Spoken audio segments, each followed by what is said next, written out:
told your friend you're not okay? And tell me what's wrong and why you never said you felt that way. And guess you're trying to stay strong and fake a smile. Part 1. I'm thinking of taking a year off university next year, and I'd like to travel around Europe. First, you have some time to look at questions 1 to 7.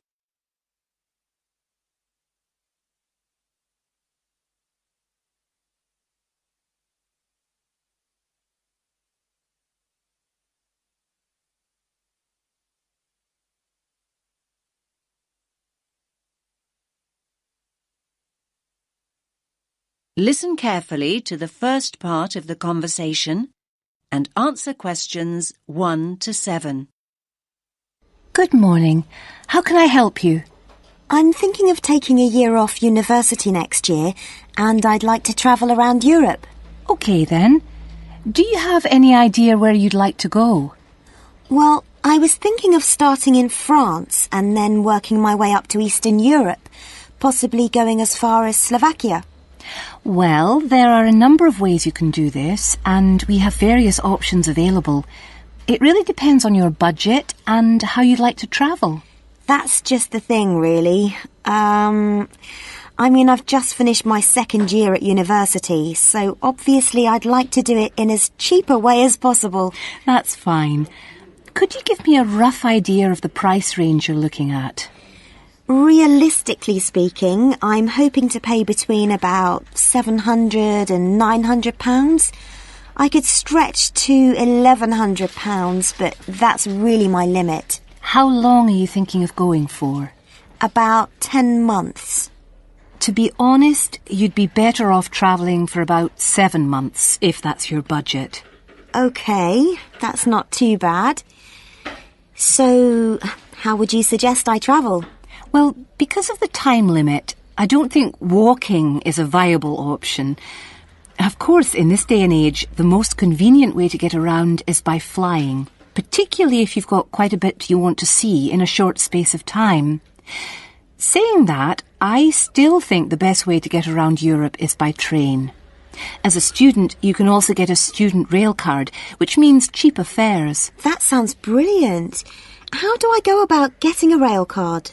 Well, if you decide that's what you want to do, then we can organise that all for you. You'll need to fill in a form and provide us with 2 passport photos, and we'll do the rest. It costs about £36 plus about £10 administration costs. Great. That's really not expensive at all. And what about buses? I was just thinking if I decide to go to places which are a bit more remote. There are always local buses, but these are not always a good idea. They can be quite unreliable and in some areas quite dangerous because the buses tend to be overcrowded and some of the drivers drive way too fast. So I would suggest you don't do this. That sounds quite frightening. So what are my options then? You could hire a car, but it can be expensive. Still, I do think if you're thinking about going to smaller towns and places which are off the beaten track, then hiring a car is by far the better way to do it. You can also look at sharing the costs by hiring a car with someone else. That's a good idea. I guess I could put a message on the internet. You could do that, but don't forget that you meet people when you're travelling, and you'll probably find someone who's going to the same place as you are. That's true. I want to stay in youth hostels, so I'm sure I'll find people who are interested in going to the same places. Oh, one last thing. What about taxis? I was thinking about if I go out at night. I use taxis all the time here. But taxis abroad are a different story. In certain countries, they're no problem, but by and large, taxi fares are high. Oh. If you do go out at night, try walking home, but make sure you don't do this alone. Try and find people to go out with at night or come home at a reasonable time. But if you're staying in youth hostels, you should find plenty of young people to go out with at night. I'm sure I will.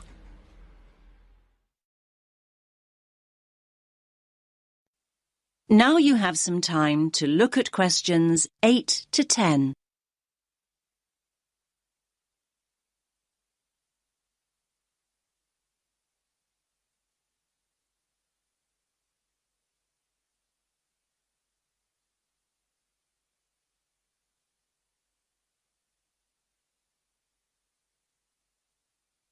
Now listen to the next part of the conversation and answer questions 8 to 10.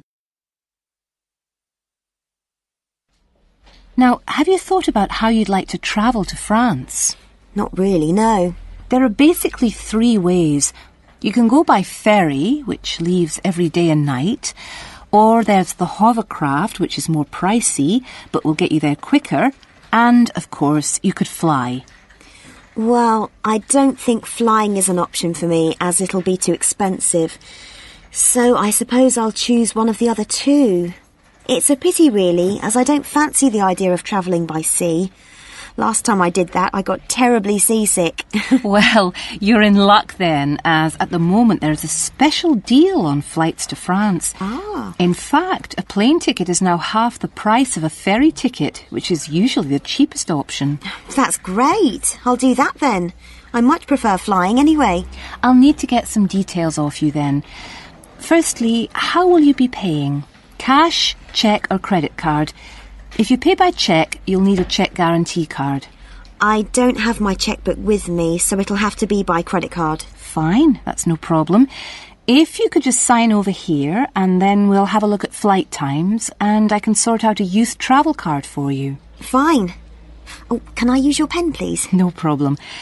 Now, let's look at times. There is a flight leaving at 9 a.m. and one that leaves half an hour later, or you can choose a later flight at 11:30. No, I think 11:30 is too late, so I think I'd prefer the flight that leaves after 9. I'm not very good at getting up in the morning. No problem. Just give me a moment. Right, that's booked for you.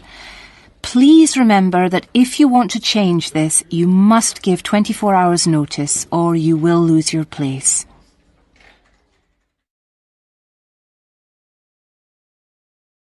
That is the end of part 1. You now have half a minute to check your answers.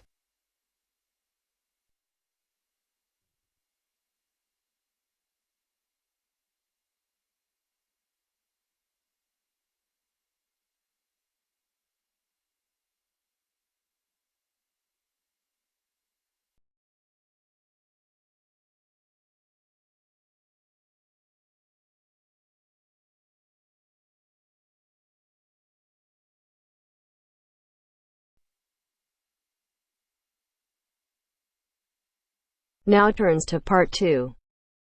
Part 2. You will hear 2 students talking about a school project. First, you have some time to look at questions 11 to 15.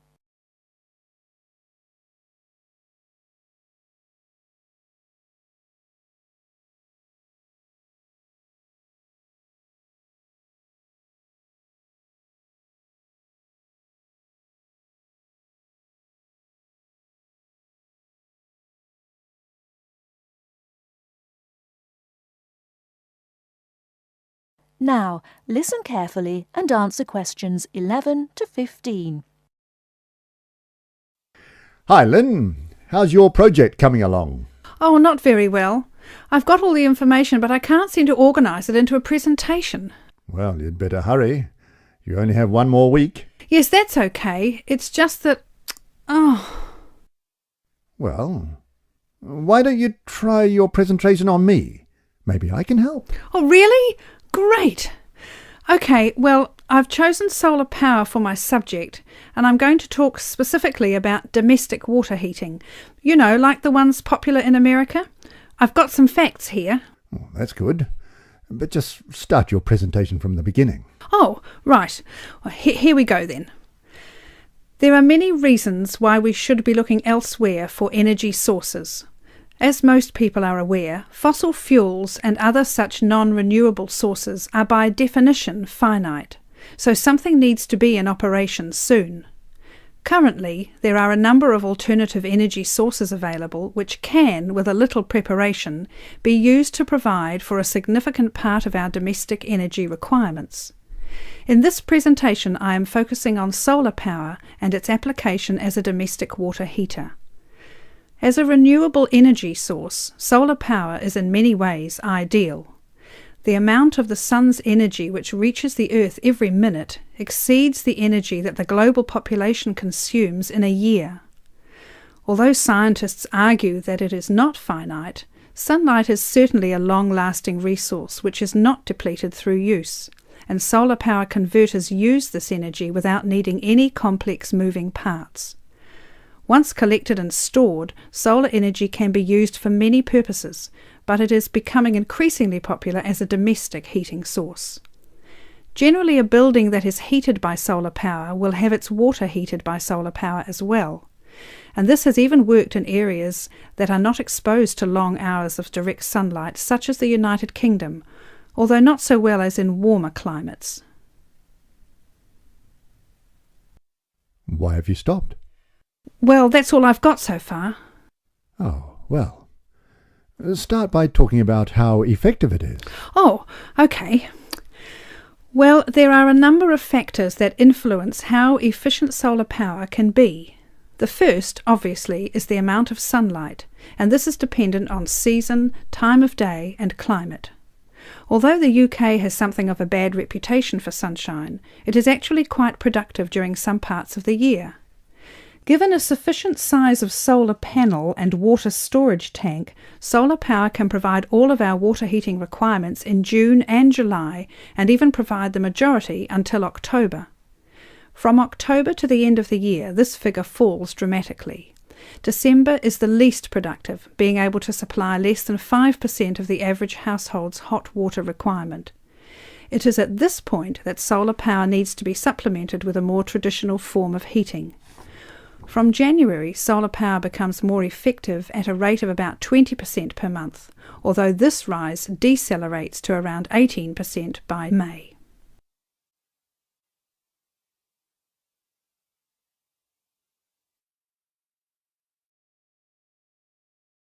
Before you hear the rest of the talk, you have some time to look at questions 16 to 20.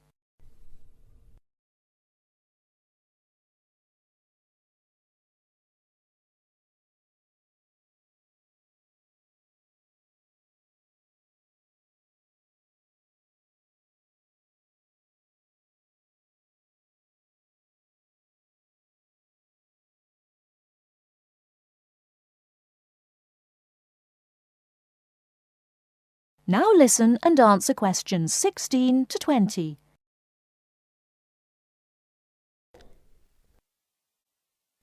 Now say something about this water heater. Do you have any information about that? Oh yes, I've got an illustration of a water tank here. Well, that's good, but you'll have to describe it. Right. Well, the ideal water tank in the UK has a capacity of 45 to 50 litres, but must be at least 40 litres to be effective. The solar coil is put in the bottom of the tank to heat the water. Now remember that solar heated water will not get quite as hot as fossil fuel water heaters. The bottom half of the tank is normally 20 degrees, and this is why it is important not to have a tank that is too large, as that would take too much energy to heat. In this illustration, it rises to 40 degrees from halfway up. Don't forget that hot water rises, so the top third of the tank is the hottest and reaches an average temperature of 65 degrees. And what's this second layer around the tank? Oh, that's insulation. Because the tank is often either outside or just under the roof, rigid foam is used as an insulation layer. It should be at least 80 millimetres thick all around. Well, that seems like a good presentation. All you need to do is to prepare some short notes and a larger illustration so you can use it as a demonstration and you'll be fine. Oh, you think so? Well, thanks very much for the help. Maybe I could do the same for you one day. Maybe. Anyway, I have to go. Good luck. Thanks. Bye. That is the end of part 2. You now have half a minute to check your answers.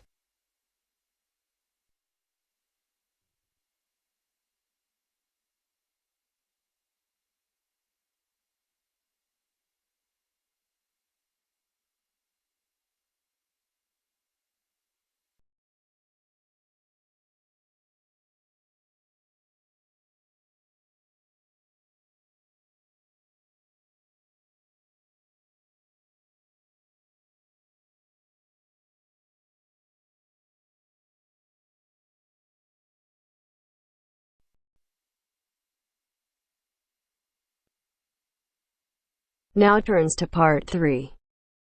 Part 3. You will hear two students discussing the subject of rock art.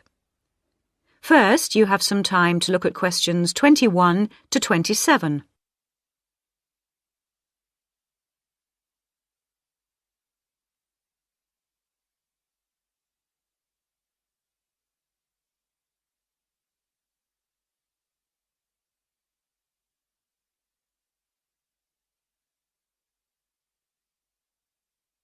Now listen carefully and answer questions 21 to 27.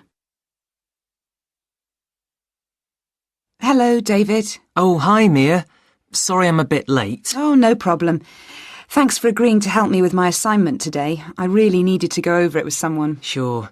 You were going to talk about European rock art, weren't you? Yes, the rock drawings in the caves of Lascaux in western France. Oh, fantastic.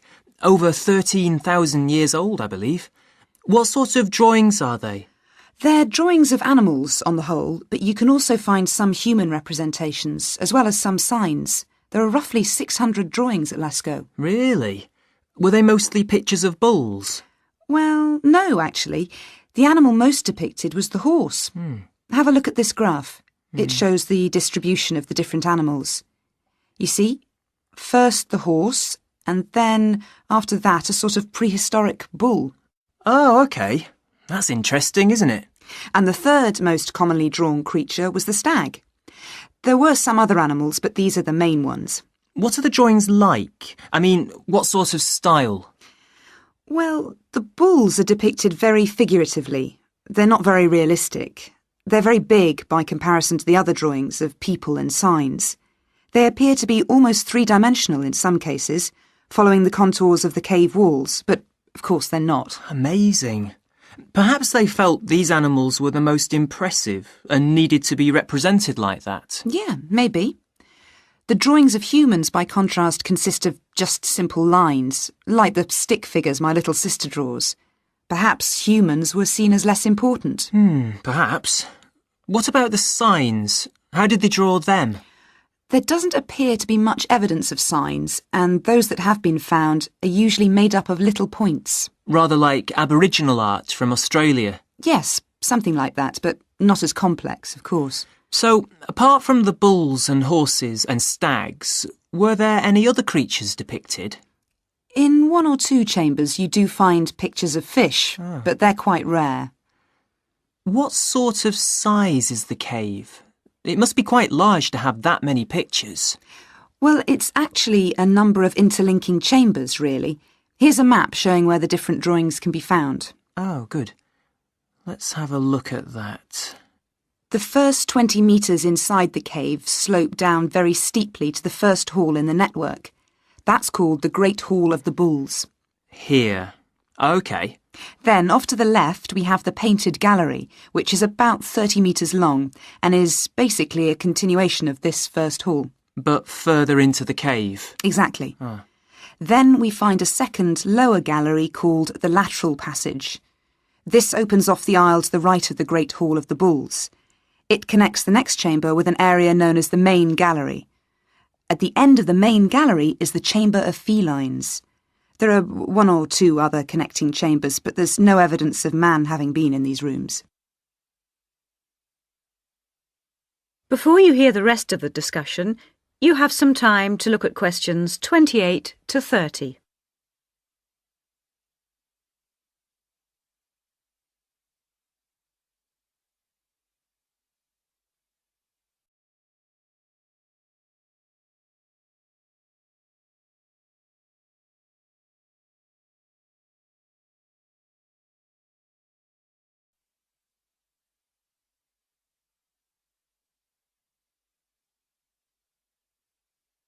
Now listen and answer questions 28 to 30. Is the cave open to the public today? Well, no, because after the initial discovery in 1940, it was opened and literally millions of people came through to see the drawings.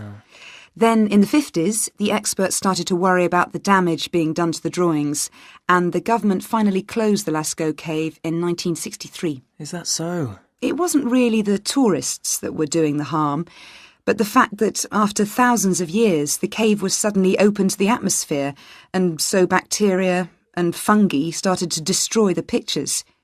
You need a special permit to enter the cave now, and very few people can get that, unless they're scientists or have some official status. It's a shame, but I can see that they had to do something to protect the cave. So that means you can no longer see this rock art. Well, not exactly. What they've done is recreate the drawings in a man-made cave, which you can visit. Oh, brilliant. Yeah, the authorities decided to reproduce the two best sections of the site, so they've created a life-size copy of the Hall of the Bulls and of the painted gallery.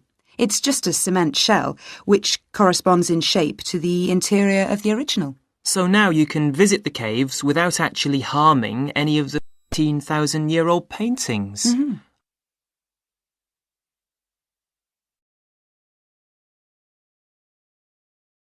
That is the end of part 3. You now have half a minute to check your answers.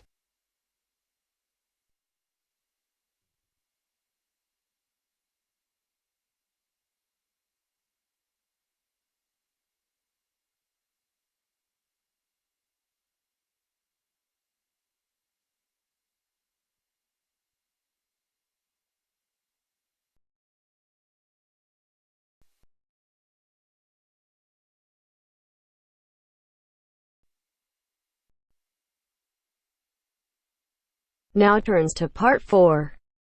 Part 4. A second session on interview skills. First, you have some time to look at questions 31 to 40.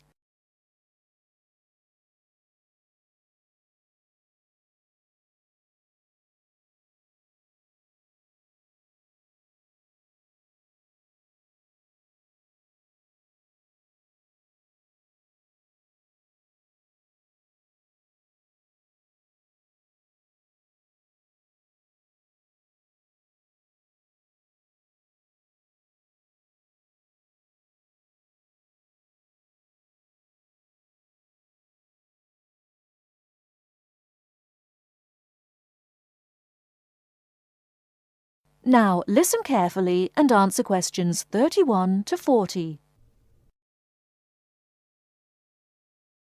Hello there everyone, and welcome to our second session on interview skills.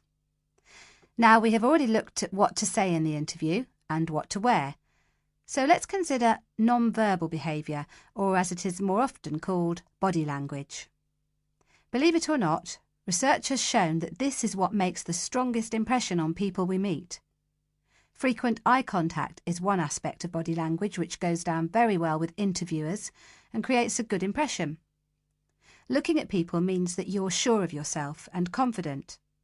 In fact, one famous car company even makes a note of the level of eye contact candidates make during their recruitment process for this very reason. So it is very important to maintain eye contact. But be careful how you do it. Avoid staring, as this is a sign of hostility. But avoiding eye contact altogether and looking away or down is even worse. But the general message is maintain that eye contact. Believe me, the eyes have it. Now, along with eye contact, smiling is one of the other important non-verbal actions which say more to the interviewer than any answers you give. A good way to create a good impression during the first few minutes of your interview is to smile warmly when you meet the person or people who will be interviewing you. It shows them that you are relaxed. Facial scanning takes a triangular route, from the eyes down to the mouth and back to the eyes. Even when you aren't speaking, an interviewer will be noticing your mouth, so give a relaxed smile whenever you feel it is appropriate. Now, not surprisingly, interviewers pay most attention to a person's face or head during an interview, and they certainly pick up a lot on what they see. Researchers have identified nodding as going down very well with interviewers. This simple gesture shows that you are listening and paying attention. Another useful head gesture is to tilt your head slightly to one side. Now, this reinforces that you are listening well to what the interviewer is saying to you. However, tilting your head back isn't such a good idea, as this signals arrogance. And drooping your head forward indicates that you are lacking in confidence. And as we all know, that is exactly the opposite of what an interviewer wants to see. So the message is, mind your head. Now, posture, or the way that you carry yourself, is an important area of body language to be aware of. And it is one of the first body language signals that interviewers read as you enter a room. Posture also matters when you're sitting down. A well-supported position, with your shoulders square and sitting full back on the chair, will give the impression that you are confident, which is just what the interviewer wants to see.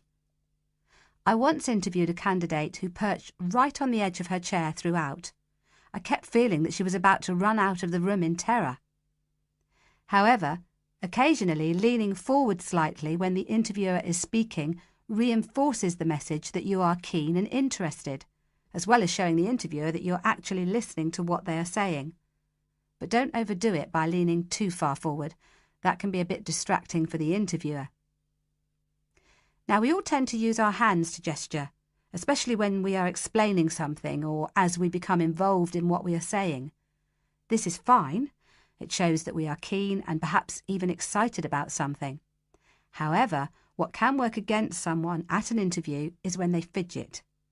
This kind of moving about is, of course, what we do when we are nervous, and fidgeting can be very distracting to watch.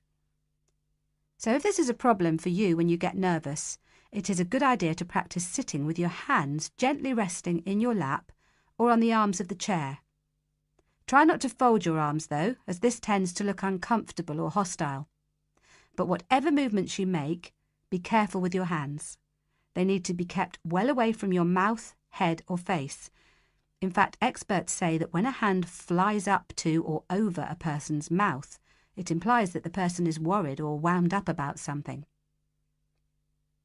For most of us, staying calm in an interview situation is a challenge, so putting in a bit of practice in advance will help.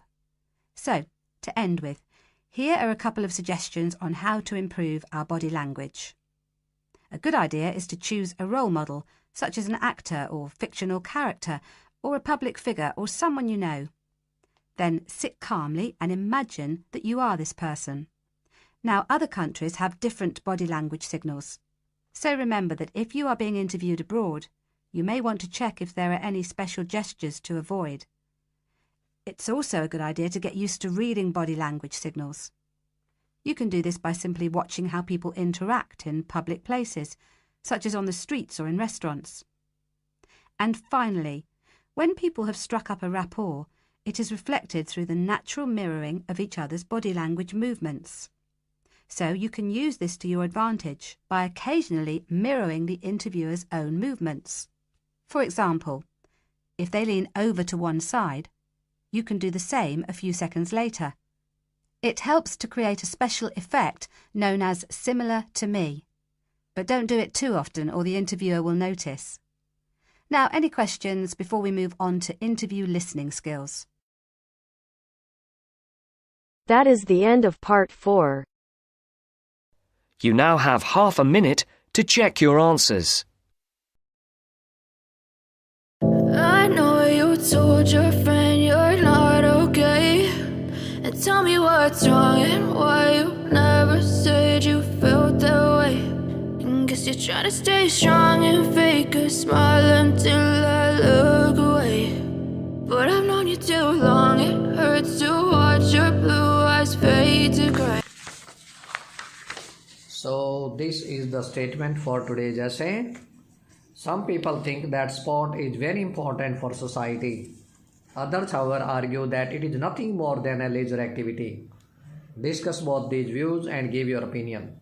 Some people think that sport is very important for society. They believe that sport is very important, that paramount for society. Others, however, argue this is nothing more than leisure activity. Some other people, however, believe that it is nothing but a free time activity and it is not more important than free time activity. It is just like a free time activity. Discuss both these views and give your opinion. We have to discuss both the views and we have to give our opinion also. So are you ready? Here we go. This is how I have written introduction. It is sometimes argued that sport is just an activity, while other people say that sport plays an essential role in their lives. Essential role in their lives. It is sometimes argued, people argue that sport is just an activity. Sport is just an activity, while other people say that sport plays an essential role in their lives. But other people believe that sport is very important. It plays essential role, indispensable role in our lives. This essay will analyze both sides of the argument with my own opinion. This is how you can end your introduction. So this is how I have written main body paragraph 1. On the one hand, people who love shopping, reading and sleeping in their spare time might think that sport is not an essential activity. People who love doing shopping, reading and sleeping in their spare time, in their free time, they may think that sport is not an essential activity. They don't give importance to sport at all. For them, they find it more interesting when they are doing activity besides sports, because they find doing these activities more interesting as compared to doing sport. For example, in our country, many girls don't like to have physical education. This is just example. You can give an example. It is very important to score higher band in IELTS. They sit beside the playground rather than strengthening their body during class. They sit beside the playground. They want to just sit, they want to just look at the game, and they don't want to do any physical activity. By contrast, most boys really enjoy sports in the sunshine and sweating in their uniform. On the opposite side, this is the example for boys, because they love playing sports and they want to get sweaty in their uniform. They love practicing. Thus, this makes them relaxed and rejuvenates, and sports make them relaxed and rejuvenates. They feel rejuvenated, they feel energetic and refreshed. Their body do focus better on studies, and they are much better on their studies as well, because playing sports helps in concentration, also building up concentration, or they can focus better on their studies. Okay, this is how I have written main body paragraph 2. On the other hand, there are many reasons why people enjoy doing some sports. Firstly, sporting can let us maintain a fit shape. Sporting can let us maintain a fit shape. People who play sports, they get fit and energetic. This not only can make us more confident, but also can make us more good looking. We become more good looking people who love doing sports, playing sports, who love doing physical activities. They become more confident as well as they look good. Secondly, we can find it joyful when we are doing some sports activity. One more important reason, we find it joyful when we are doing some sport activity. Also, sport is good for our health. It's very important for our health, because sporting regularly can facilitate our digestion. Sporting can help us in our digestion system as well, and make our life indirectly result in better metabolism of body. Yes, and it helps to have better metabolism of our body. We can burn calorie easily. Finally, sports are a good way to make friends. Another interesting factor about sporting is that we can make good friends. We can build up relationship while playing games. For example, in different sport games, we can find people who share common interest and cheer up each other. This is just example. So this is how they can share their common interest and cheer up each other. It means they feel very happy and they give cheer up to each other, and they feel joyful while playing with each other.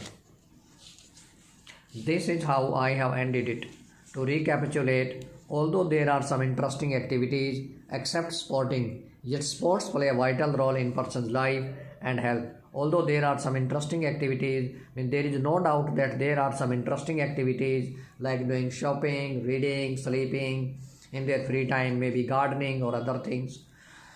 Except sporting, which doesn't includes except sporting, in excluding sporting. Yet sports play a vital role, but we cannot ignore the vital role, very important role of sports in person's life and person's health also. Sports very important for person's life and health, both person's life and health. So this is how you can write a very nice essay, effective essay. Hopefully it will be fruitful for you. It will be useful for you. So this is the end of the video, but don't forget to subscribe our channel, like, comment and share, and please press the bell icon so that you can get notification of every new video. Bye bye.